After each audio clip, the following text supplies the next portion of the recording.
सबसे पहले इस हुकूमत की तानाशाही के खिलाफ छात्रों ने मोर्चा उठाया था। युवा पीढ़ी को यह समझ में आने लगा था कि अगले दिनों में इस सरकार क्या करने वाली है, लेकिन इस देश के अंदर छात्रों की आवाज को कुचल दिया गया, उनको बदनाम किया गया, मुकदमे लगाए गए। हैदराबाद में हमारे एक युवा साथी को आत्महत्या करनी पड़ी थी। छात्रों पर हमले के बाद उसके बाद नंबर लगा इस देश के अंदर मजदूरों का। इस देश के अंदर जितने श्रमिक कानून थे उन कानूनों को 4 कानूनों में सिमटा दिया गया। पूरे देश के अंदर आज अगर किसी को रोजगार मिलता है तो कॉन्ट्रैक्ट पर मिलता है, और कॉन्ट्रैक्ट पर रोजगार करने वाला अगर चूं भी करता है तो नौकरी से बाहर कर दिया जाएगा। अगर इस देश में तानाशाही के रास्ते की गारंटी की तरफ अगर केंद्र सरकार बढ़ रही है तो उससे अब केवल सीधे इधर उधर टेढ़े मेढ़े कामों से रास्ता नहीं बनेगा। आपको इस देश में अगर तानाशाही की गारंटी की तैयारी हो रही है तो इस देश में इसका समाधान यही है कि क्रांति की गारंटी की तैयारी करो। बीच का रास्ता धीरे धीरे इस देश में खत्म हो रहा है।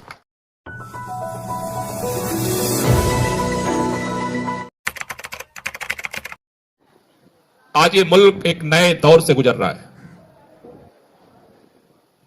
सामान्य दौर नहीं है। शायद पिछले 10 सालों से भारतीय जनता पार्टी की सरकार देश के प्रधानमंत्री माननीय नरेंद्र मोदी के नेतृत्व में जिस तरह से काम किए, इस मुल्क में अच्छे दिनों को लाने का वादा था। और आप जब 10 साल बाद ये मुल्क लोकसभा चुनाव के मुहाने पर खड़ा है तो इस देश के अंदर हर कोई बुरा महसूस कर रहा है। पिछले दिनों हम सबने ये देखा है, सबसे पहले इस हुकूमत की तानाशाही के खिलाफ छात्रों ने मोर्चा उठाया था। जवाहरलाल यूनिवर्सिटी हो, चाहे वो हैदराबाद यूनिवर्सिटी हो, चाहे इलाहाबाद यूनिवर्सिटी हो, सबसे पहले अगर किसी ने मुखर आवाज उठाई, युवा पीढ़ी को यह समझ में आने लगा था कि अगले दिनों में इस सरकार क्या करने वाली है। लेकिन इस देश के अंदर छात्रों की आवाज को कुचल दिया गया, उनको बदनाम किया गया, मुकदमे लगाए गए। हैदराबाद में हमारे एक युवा साथी को आत्महत्या करनी पड़ी थी। उसके बाद छात्रों पर हमले के बाद उसके बाद नंबर लगा इस देश के अंदर मजदूरों का। इस देश के अंदर जितने श्रमिक कानून थे उन कानूनों को 4 कानूनों में सिमटा दिया गया। पूरे देश के अंदर आज अगर किसी को रोजगार मिलता है तो कॉन्ट्रैक्ट पर मिलता है, और कॉन्ट्रैक्ट पर रोजगार करने वाला अगर चूं भी करता है तो नौकरी से बाहर कर दिया जाएगा। इसका पूरा ताना बाना उस श्रमिक कानून के माध्यम से बनाया गया। देश में मजदूरों ने आंदोलन किए, उनके आंदोलन को कुचल दिया गया। उसके बाद इस देश का किसान खड़ा हुआ। देश के किसानों ने, आपने देखा, लगभग 1 साल तक सर्दी गर्मी बरसात में आंदोलन किया। 3 काले कानून वापस लेने के लिए सरकार मजबूर हुई, लेकिन उस सरकार ने जो वादा किया कि देश के किसानों की जिंदगी को बेहतर बनाने के लिए उनके बेटे बेटियां भी पढ़ लिख सकें, मान सम्मान से जी सकें, इसके लिए एमएसपी गारंटी कानून का इस सरकार ने वादा किया था। 2 साल हो गए, कमेटी का क्या हुआ किसी को पता नहीं। फिर सड़क पर किसान आंदोलन करने के लिए मजबूर हैं। देश के अंदर जो स्थिति बनी है, मैं केवल इतनी बात आपसे कहना चाहता हूं कि इस दौर में स्थिति चिंताजनक है, लेकिन चिंता करने से समाधान नहीं मिलने वाला है। मैं इस बात को मानता हूं कि जब संकट बहुत गहरा हो जाता है तो मुकम्मल समाधान उसी संकट से ही पैदा होता है। इसलिए आज मैं बधाई देना चाहता हूं यंग इंडिया चार्टर्स 2024 के लिए। जिस तरह से आप सब लोगों ने देश के कोने कोने में अलग अलग यूनिवर्सिटीज में, कॉलेजों में जाकर के छात्रों की ओपिनियन ली, एक नया प्रयोग किया, उसके लिए आप सब लोगों को तहे दिल से बधाई देना चाहता हूं।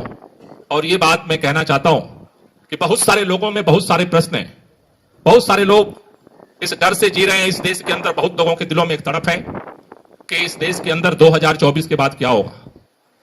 बहुत सारे लोगों के मन में सवाल है कि इस देश के अंदर 2024 में अगर आज लोकतंत्र की चौतरफा हत्या हो रही है तो 2024 के चुनाव में अगर भारतीय जनता पार्टी की सरकार बनती है तो क्या इस देश के अंदर संविधान जो है वो रहेगा? क्या इस देश के अंदर जो लोकतंत्र है वो रहेगा?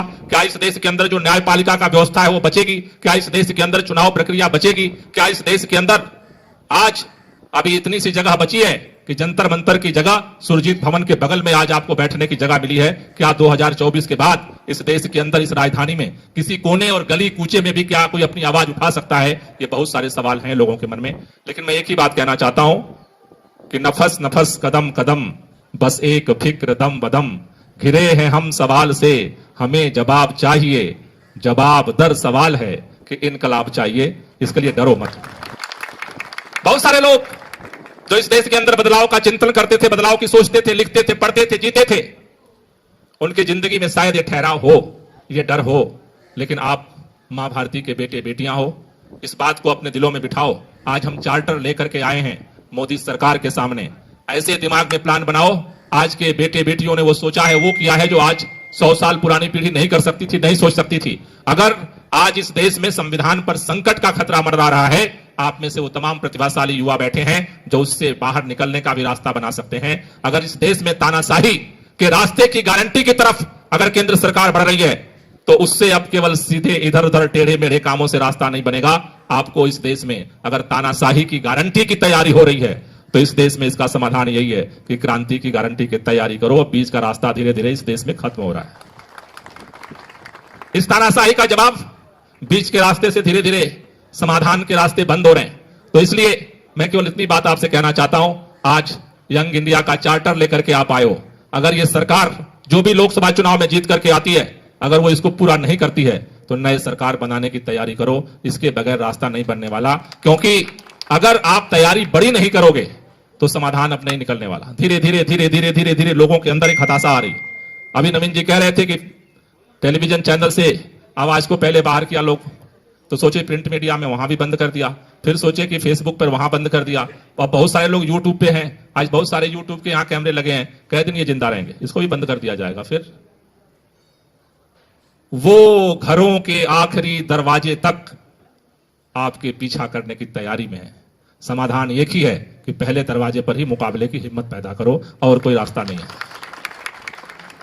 इसलिए आपके सामने खासतौर से दोहरी चुनौती है देश के युवाओं के सामने।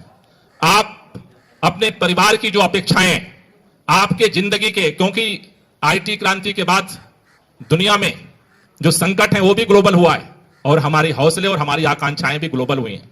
दुनिया में जो कुछ भी हो रहा है वो हमें भी चाहिए, उसका भी संघर्ष है, अपनी जिंदगी का संघर्ष।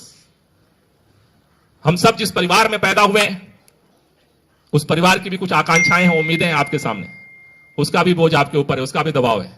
लेकिन इस मुल्क का, इस देश का, इस समाज का, हम सबके ऊपर जो ऋण है उसका भी दबाव है।